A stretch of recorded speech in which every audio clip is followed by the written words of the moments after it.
Hello students, आज मैं लेकर आया हूँ इलेक्ट्रिसिटी का लेक्चर नंबर 3, जिसमें हम कुछ टॉपिक्स को कवर करेंगे, जैसे solution and explanation of example and questions, जो 200 पेज पे एनसीईआरटी के 200 पेज पे जो एग्जाम्पल्स हैं उनके सोल्यूशन का एक्सप्लेनेशन देखेंगे और बाकी जो क्वेश्चन दिए हुए हैं उनके सोल्यूशन देखेंगे। उसके साथ पोटेंशियल डिफरेंस के बारे में पढ़ेंगे, उसमें यूनिट्स ऑफ पोटेंशियल डिफरेंस और 1 वोल्ट का डिफरेंशन पढ़ेंगे।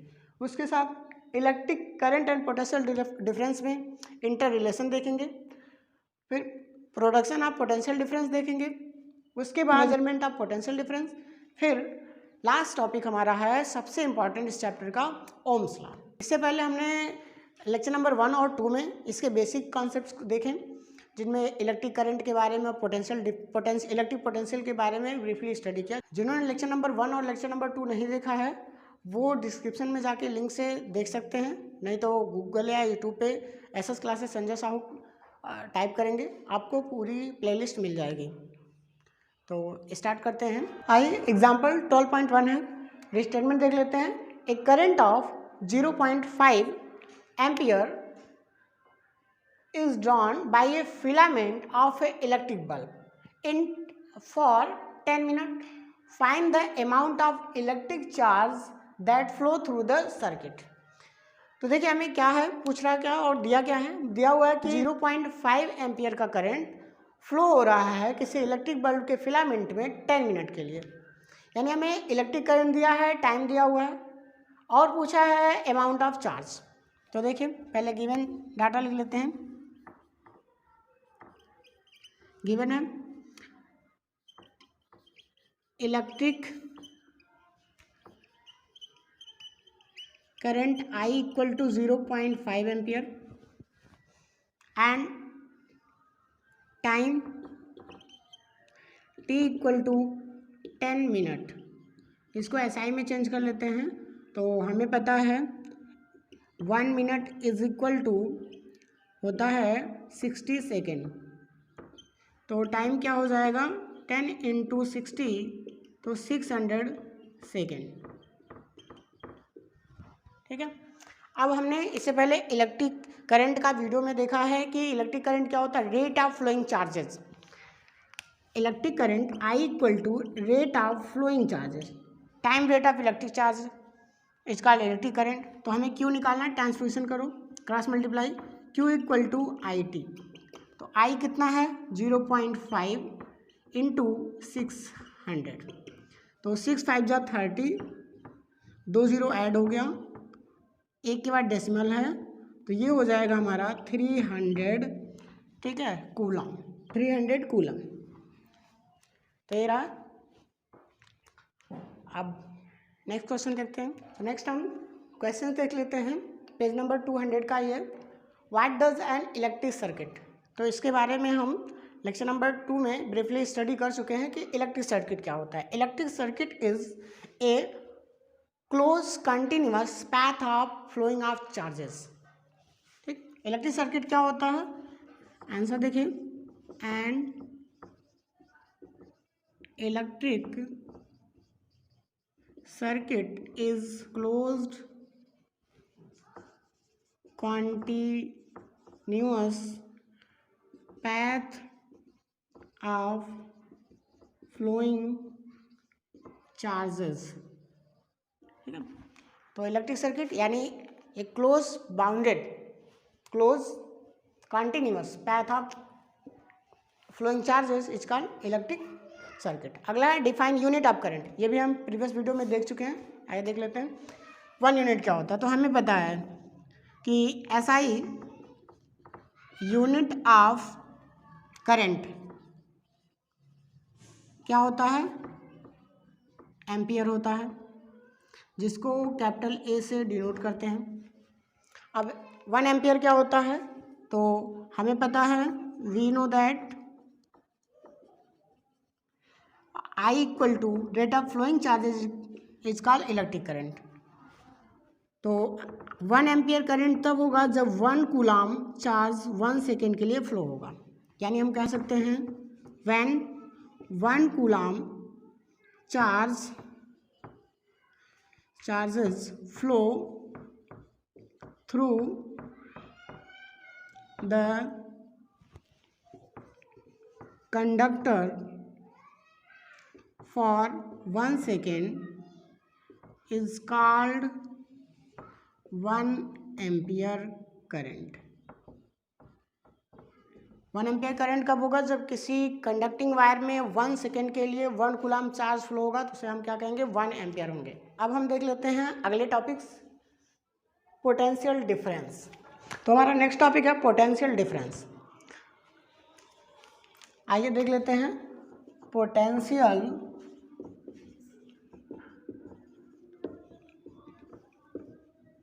डिफरेंस। पोटेंशियल डिफरेंस समझने से पहले हम जान लेते हैं कि इलेक्ट्रिक पोटेंशियल क्या होता है। जिन्होंने हमारा प्रीवियस वीडियो नहीं देखा वो देख लें तो बेटर समझ में आएगा। चलिए, इलेक्ट्रिक पोटेंशियल मीन्स किसी यूनिट चार्ज को इनफाइनाइट से इलेक्ट्रिक फील्ड में ले आने में जो वर्क डन करना पड़ता था उसे हम इलेक्ट्रिक पोटेंशियल कहते थे, यानी work done on unit charge. Potential difference क्या होगा? पोटेंशियल डिफरेंस यानी difference between potential electric circuit is called potential difference. भाई नाम से क्लियर है कि डिफरेंस यानी पोटेंशियल में डिफरेंस। पोटेंशियल में जो डिफरेंस होगा उसी को हम पोटेंशियल डिफरेंस कहेंगे। कहाँ? सर्किट में। तो सिंपल वे में देख लेते हैं, the difference between electric potential in electric circuit is called potential difference। Simply हम इस तरह से इसको डिफाइन कर सकते हैं कि इलेक्ट्रिक पोटेंशियल, किसी सर्किट में इलेक्ट्रिक पोटेंशियल में जो डिफरेंस हो रहा है उसी को हम पोटेंशियल डिफरेंस कहेंगे। स्टैंडर्ड डिफाइन कर लेते हैं कि लेट अस सपोज ये हमारा कोई क्या है? इलेक्ट्रिक फील्ड है।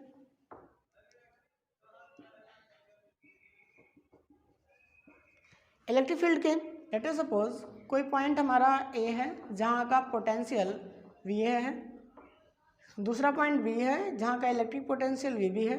अब यहाँ से किसी यूनिट चार्ज या टेस्ट चार्ज को ए से बी तक ले आने में जो वर्क डन करना पड़ रहा है वही हमारा क्या होगा? इनमें चेंज ऑफ पोटेंशियल होगा। तो चेंज ऑफ पोटेंशियल यानी कि पोटेंशियल डिफरेंस। तो हम डिफाइन कर सकते हैं, the work done to move a unit charge, जिसको हम टेस्ट चार्ज भी बोल सकते हैं। टेस्ट चार्ज पॉजिटिव चार्ज होता है, very small, from 1 point two another point in electric field. Electric field के किसी एक पॉइंट से दूसरे पॉइंट तक यूनिट चार्ज को ले जाने में जितना वर्क डन करना पड़ा उसे हम क्या बोलेंगे? Potential difference.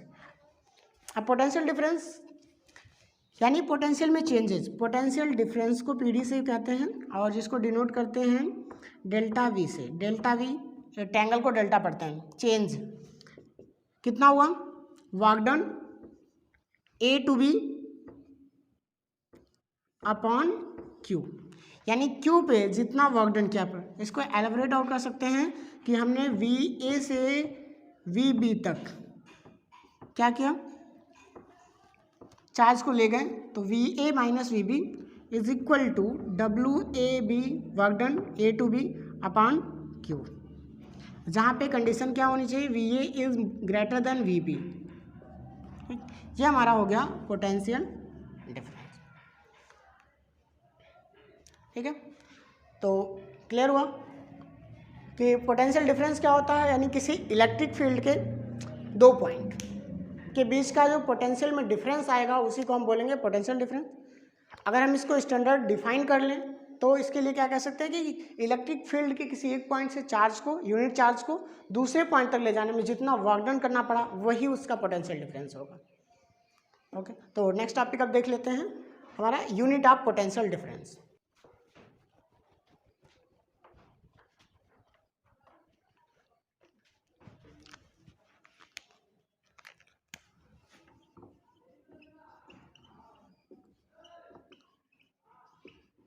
Unit of potential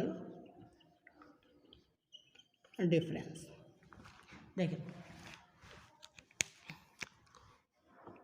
we know that, अभी हमने फार्मूला देखा कि delta V is equal to W A B upon Q. तो देखिए, यूनिट्स का ऐड या सब्ट्रैक्ट होने पे यूनिट चेंज नहीं होती। जैसे मान लो 5 मीटर किसी लेंथ की एक रॉप ली और उसको कट कर दिया 2 मीटर पे, तो बचा कितना हमारा 5 मीटर माइनस 2 मीटर, तो बचा क्या 3 मीटर बचा। यानी यूनिट हमारा क्या होता है, ऐड या सब्ट्रैक्ट में चेंज नहीं होती है। तो इसका जो यूनिट होगा वर्क का होगा जूल और इसका कूलम। तो यूनिट ऑफ डेल्टा वी क्या हो जाएगा, जूल पर कूलाम, इसे डिनोट कर सकते हैं जूल कूलाम पे -1। अब देखिए एसआई यूनिट, इससे पहले हमने पोटेंशियल, इलेक्ट्रिक पोटेंशियल में इसको पढ़ा है। एसआई यूनिट जो होती है इसका वोल्ट होता है, जिसको कैपिटल वी से डिनोट करते हैं। ठीक है, अब अगला हमारा नेक्स्ट टॉपिक है डिफिनेशन ऑफ 1 वोल्ट। तो 1 वोल्ट क्या होगा, अब हम पोटेंशियल डिफरेंस के टर्म में करेंगे। 1 वोल्ट, तो यहाँ से देखो delta V is equal to W A B by Q, यानी 1 वोल्ट इक्वल टू क्या हो जाएगा, तब होगा जब 1 जूल वर्क होगा किसी यूनिट चार्ज को, यानी 1 कूलाम चार्ज को पॉइंट ए से बी पे ले जाने पे, यानी when 1 joule work done on 1 coulomb to move 1 point to another point in electric field. Electric field में एक पॉइंट से दूसरे पॉइंट तक ले जाने में 1 जूल वर्क किया जा रहा है अगर 1 कूलाम चार्ज पे, तो उसे बोलेंगे 1। अगला टॉपिक है electric current and potential difference, यानी inter relationship of electric current and potential difference. Potential difference और इलेक्ट्रिक करंट में क्या रिलेशन है, तो देखो इलेक्ट्रिक करंट को क्या कह सकते हैं, rate of flowing charges, flowing charge, charge का फ्लो करने का रेट, और पोटेंशियल डिफरेंस में क्या रिलेशन है। तो किसी भी सर्किट में चार्ज खुद नहीं फ्लो होता है, उसको फ्लो होने के लिए इलेक्ट्रिक प्रेशर चाहिए, उस प्रेशर को इलेक्ट्रिक पोटेंशियल कहते हैं। इसको इजीली समझ सकते हैं इस फिगर से कि मान लीजिए ये 2 हमने वेसल्स लिए जिसमें हमने वाटर फिल कर दिया है। अब एक में देख रहे हैं कि वाटर लेवल इसका हाई है और इसके कंपैरिजन में इसका वाटर लेवल क्या है, लो है। वाटर लेवल हाई होने के नाते यह इसमें इधर प्रेशर डालेगा, जिसके कारण से ये वाटर क्या होगा, इधर फ्लो करेगा। अगर मान लो कि ये वेसल इस तरह से हो,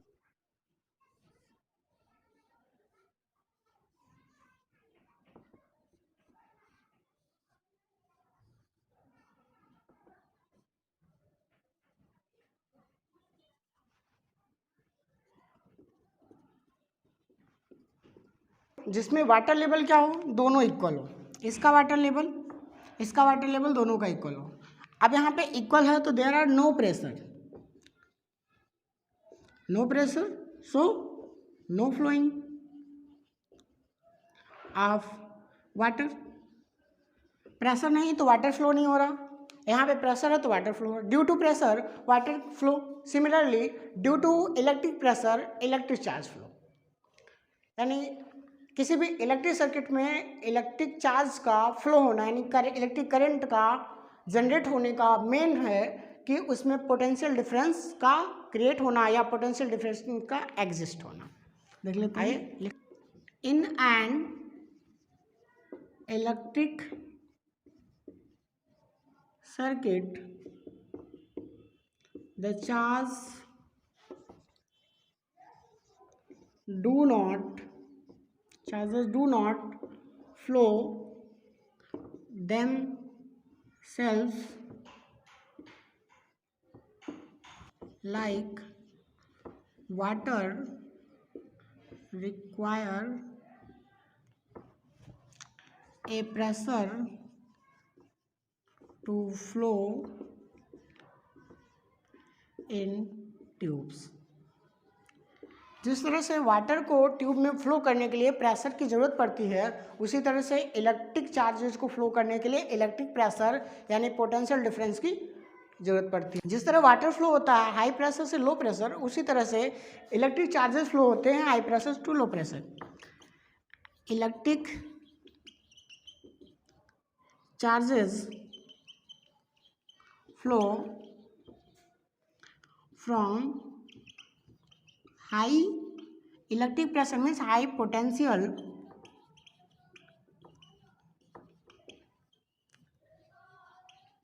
डिफरेंस टू लो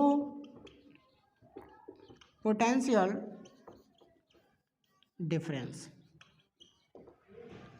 इसको सिंपली समझ सकते हैं, जैसे हमने एक वायर लिया, ठीक, सपोज दैट यही वायर है।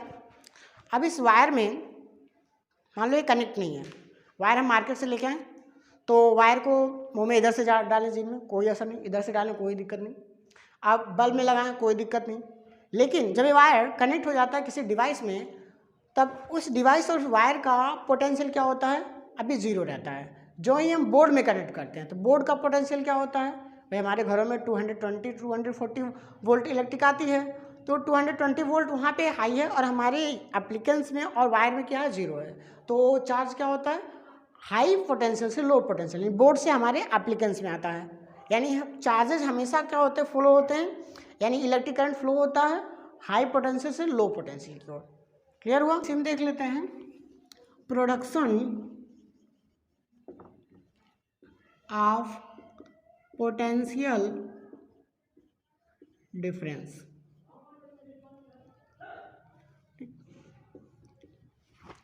पोटेंशियल डिफरेंस कैसे प्रोड्यूस किया जाता है?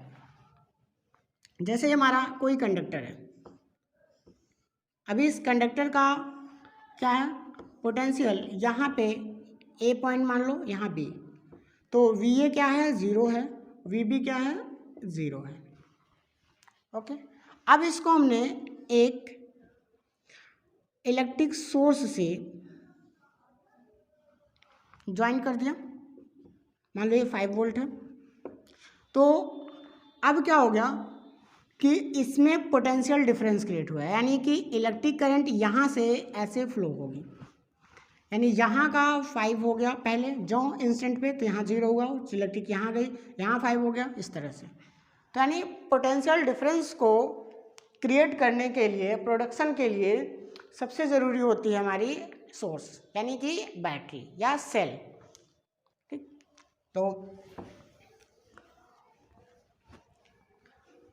तो क्या कह सकते हैं कि प्रोडक्शन ऑफ पोटेंशियल डिफरेंस के लिए ज़रूरी होता है कि हम सर्किट में सेल या बैटरी को ज्वाइन करें। तो कह सकते हैं the simplest method of production of potential difference is by connecting cell और बैटरी। सेल क्या? सेल एक एनर्जी का, इलेक्ट्रिक एनर्जी का सोर्स है जिसमें इलेक्ट्रिक एनर्जी केमिकल एनर्जी में स्टोर होता है। तो cell is a source of electric energy in which electric energy stored in the form of chemical energy। ये वर्क कैसे करता है cell? Cell works on chemical actions. इसके अंदर केमिकल रिएक्शंस होते रहते हैं, केमिकल रिएक्शन होने से इनमें क्या होता है, पोटेंशियल डिफरेंस क्रिएट होता है। तो बैटरी होती है अब बैटरी को क्या कह सकते हैं? बैटरी एक कॉम्बिनेशन होती है,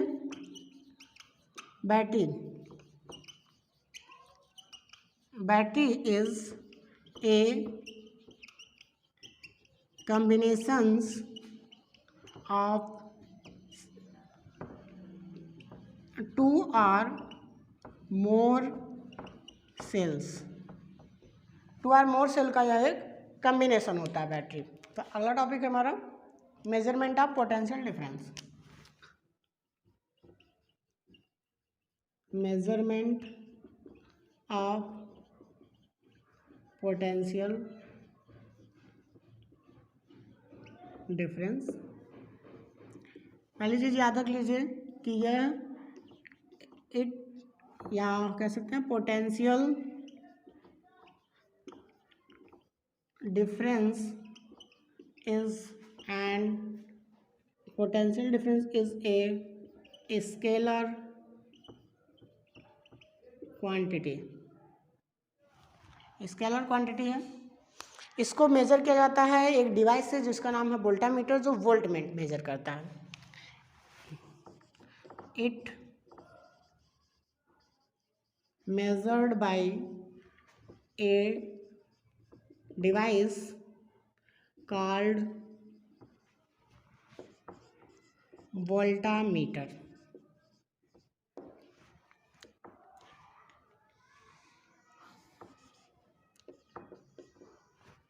It measured in volt, जिसको डिनोट करते हैं कैपिटल वी से। अब कुछ स्पेशल फीचर्स देख लेते हैं वोल्टामीटर के, लाइक एमीटर। इससे पहले वाले वीडियो में हम एमीटर को पढ़ चुके हैं, तो देखिए special features of voltameter.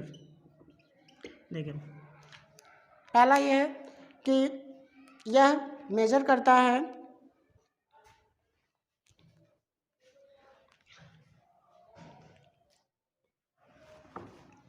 Special feature of voltameter,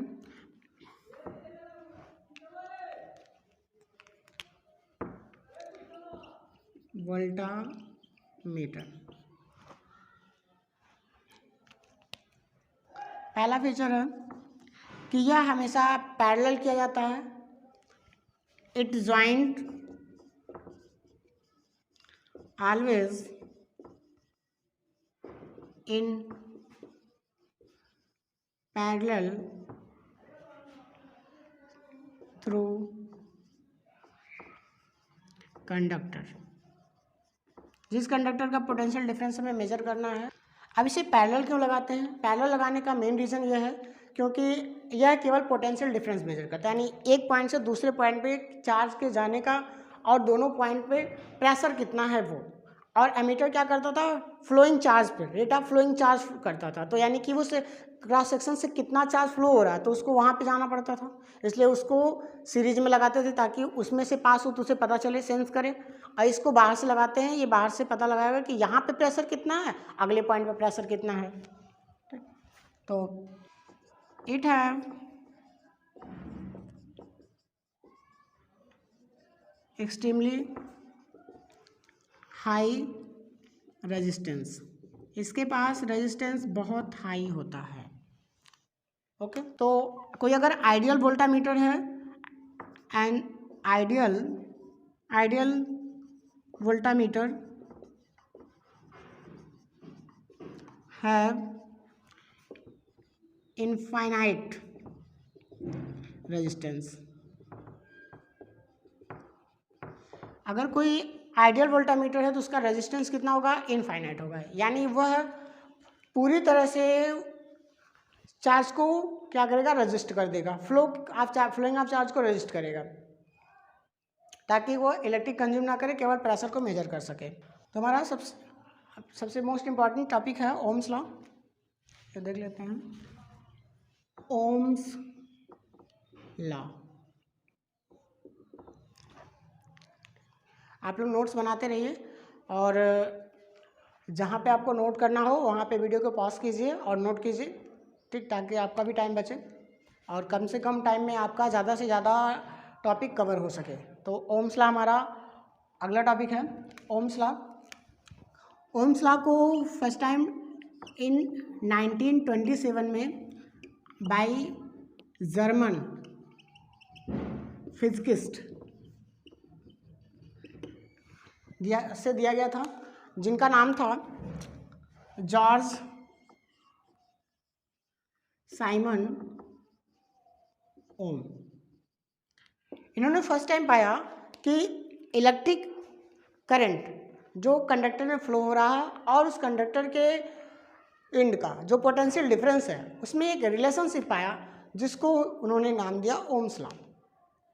ठीक है। He found that relationship between flowing of electric current through the conductor and potential difference across the end of conductor. This relationship is called the Ohm's law. यह कोई conductor है जो एक battery resource से join है V volt के, और इसमें I करंट फ्लो हो रहा है। तो V और I के बीच के रिलेशनशिप्स को ही ओम्स लॉ कहा गया। तो ओम्स लॉ का स्टेटमेंट क्या था? The potential difference across the end of conductor is directly proportional to flowing of electric charge through the conductor. यानी कंडक्टर में जो पोटेंशियल डिफरेंस दोनों एंड का है वह डायरेक्टली प्रोपोर्शनल है उसमें फ्लोइंग ऑफ इलेक्ट्रिक करंट के। तो स्टेटमेंट लिख लेते हैं, देखिए।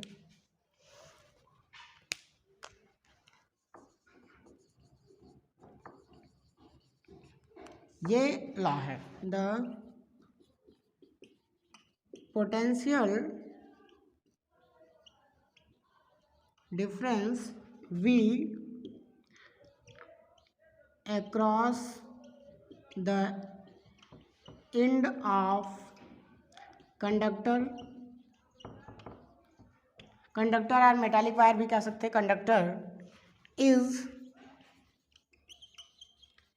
directly proportional to the flowing of electric current I through the conductor। Means जो इलेक्ट्रिक करंट उसमें फ्लो हो रहा है, जो पोटेंशियल डिफरेंस, ये दोनों एक दूसरे के डायरेक्टली प्रोपोर्शनल हैं, जबकि उस कंडक्टर का फिजिकल कंडीशन और टेम्परेचर सेम होना चाहिए। ये सबसे इंपॉर्टेंट है कि and physical condition as temperature and nature of conductor remain same. यानी तभी फॉलो होगा जब हमारा जो कंडक्टर है उसका क्या हो, नेचर, यानी वो जिस मेटल का है, जिस मेटोलाइड का है, वो कंटिन्यू उसी का रहना चाहिए, चेंज नहीं होना चाहिए। और टेम्परेचर, जिस टेम्परेचर में हम उसको चेक कर रहे हैं उसी टेम्परेचर पर होना चाहिए, तभी हमारा पोटेंशियल डिफरेंस क्या होगा, इलेक्ट्रिक करंट के डायरेक्टली प्रोपोर्शनल होगा। इसका स्क्रीनशॉट ले लीजिए, फिर हम आगे चलते हैं, या नोट करते रहिए पास करके।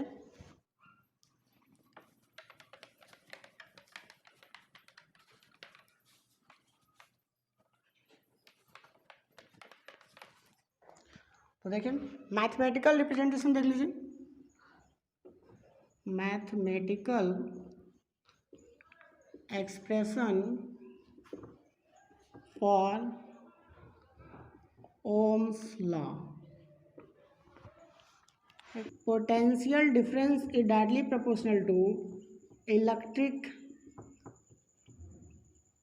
करंट, यानी potential difference V is directly proportional to I। जब कोई प्रोपोर्शनलिटी हटता है तो वहाँ पे एक कांस्टेंट आता है और यहाँ पे हमारा कांस्टेंट आएगा RI।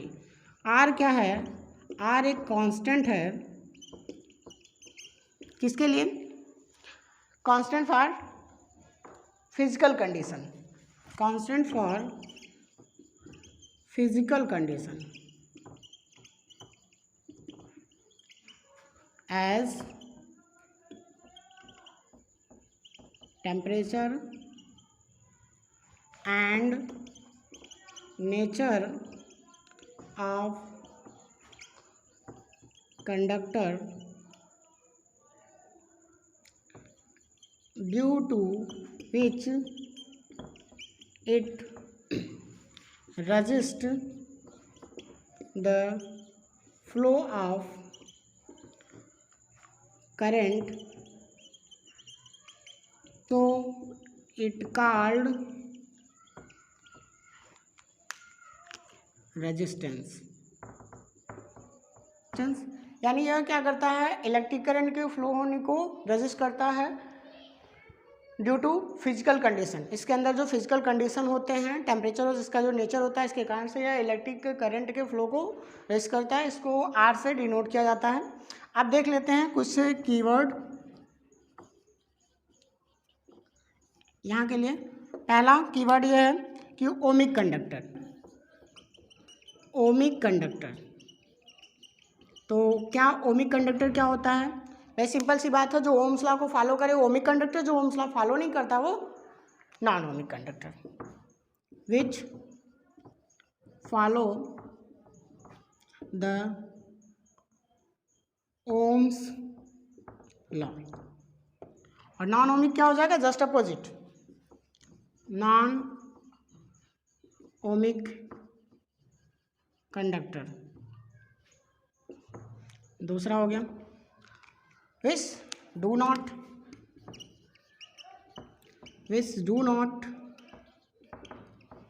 obey the Ohm's law। जो ओम्स लॉ को फॉलो नहीं करता उसे हम क्या बोलते हैं? Non ohmic conductor. एग्जाम्पल्स देख लेते हैं कुछ इनके। नॉन ओमिक कंडक्टर ही क्या होता है? लिमिटेशन ऑफ ओम्स लॉ है, क्योंकि नॉन ओमिक कंडक्टर पे लिमिट ओम्स लॉ फॉलो नहीं करता है। अब देखो ओमिक कंडक्टर और नॉन ओमिक कंडक्टर। देखिए ओमिक कंडक्टर में जिसमें पोटेंशियल डिफरेंस यानी वोल्टेज बढ़ाने से हमारा करंट क्या हो बढ़े, उसे हम ओमिक कंडक्टर कहते हैं। जैसे हमारा इलेक्ट्रिक बल्ब हो गया, इलेक्ट्रिक बल्ब। दूसरा इलेक्ट्रिक आयरन। तीसरा इलेक्ट्रिक फैन, etc। और भी हैं जो हमारे घरों में एप्लीकेंस यूज़ होते हैं। इसमें LCD लाइट क्रिस्टल डायोड, दूसरा LED, तीसरा ट्यूबलाइट। ये सभी नॉन ओमिक कंडक्टर होते हैं, क्योंकि यह इनमें वोल्टेज बढ़ाने से इनमें करंट क्या होता है? बढ़ता नहीं है, तो यह ओम्स लॉ फॉलो नहीं करते हैं। अब अगला देख लेते हैं।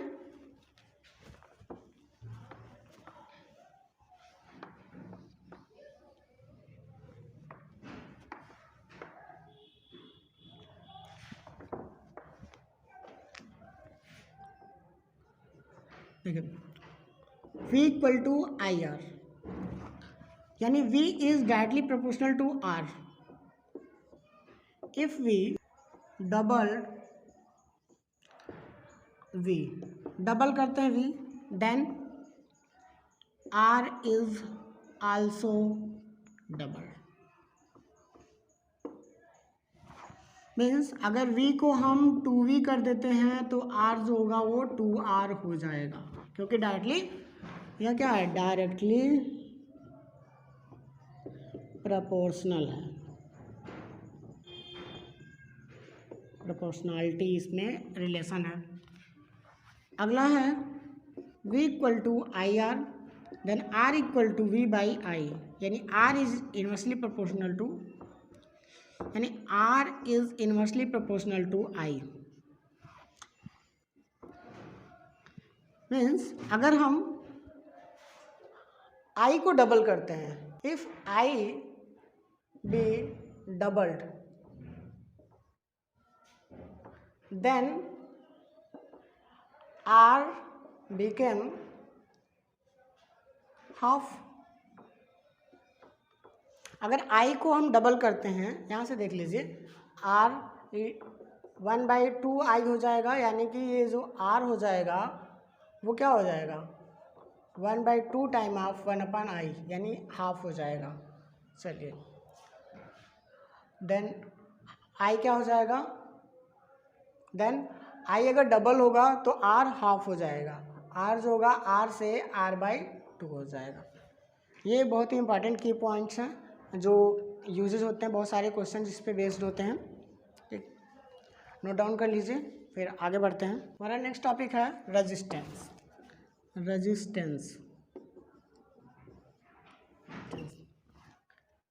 रेजिस्टेंस क्या होता है? रेजिस्टेंस नाम से क्लियर हुआ है, जिसमें प्रॉपर्टी को रजिस्ट करने की, यानी कि जो फ्लोइंग ऑफ इलेक्ट्रिक करंट को क्या करे, अपोज करे, उसे हम क्या बोलते हैं, रेजिस्टेंस बोलते हैं। यानी the property of resist means oppose the flowing of electric current or charges is called resistance. It denoted by capital R, इसको कैपिटल आर से डिनोट करते हैं। यानी एक ऐसी प्रॉपर्टी जिसके कारण कोई कंडक्टर इलेक्ट्रिक करंट के फ्लो को अपोज करता है, उसे हम क्या बोलते हैं, रेजिस्टेंस बोलते हैं। अगर हम डिफाइन करें तो हमें पता है V इक्वल टू होता है I R, R equal to V by I, यानी R क्या है, ratio of potential difference and electric current. तो क्या कह सकते हैं, resistance is the ratio of potential difference V and electric current I। Resistance क्या है, पोटेंशियल डिफरेंस V और इलेक्ट्रिक करंट I का रेशियो होता है, उसे हम रेजिस्टेंस कहते हैं। अब नेक्स्ट टॉपिक हमारा unit of resistance. Unit of resistance क्या होगा, तो रेजिस्टेंस का यूनिट हम बाई ओम्स लॉ देख लेते हैं। तो unit of resistance is equal to unit of potential difference upon unit of I, यानी इलेक्ट्रिक करंट। तो पोटेंशियल डिफरेंस का क्या होता है, वोल्ट, और इसका होता है एम्पियर, तो वोल्ट पर एम्पियर, मीन्स यूनिट हो जाएगा वोल्ट पर एम्पियर। वोल्ट को स्मॉल v से और एम्पियर को कैपिटल A से डिनोट करते हैं। इसका SI यूनिट क्या हो जाएगा, सर जॉर्ज साइमन ओम के रेस्पेक्ट में इसका जो यूनिट है उसको ओम बोला जाता है, ओम, जिसका सिंबल है इस तरह से, ठीक, ये इसका रिप्रेजेंटेशन हो गया। अब अगला टॉपिक हमारा आता है कि 1 ओम को डिफाइन कीजिए। तो डेफिनेशन ऑफ 1 ओम, इसका स्क्रीनशॉट ले लीजिए, फिर आगे बढ़ते हैं। चलिए,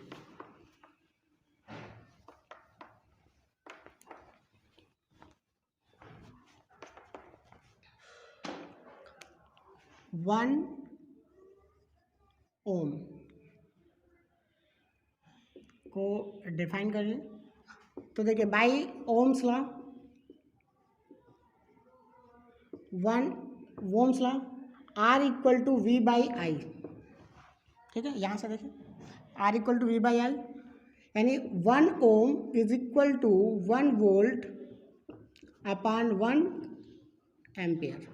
When 1 volt potential difference applied across the end of conductor and current 1 ampere flow through the conductor, it's called 1 ohm resistance. ठीक है, when 1 volt potential difference applying across the end of conductor, a current flow 1 ampere through the conductor is called 1 ohm. ठीक, तो इतना note कर लीजिए। Next topic हम next video में cover करेंगे। Thank you.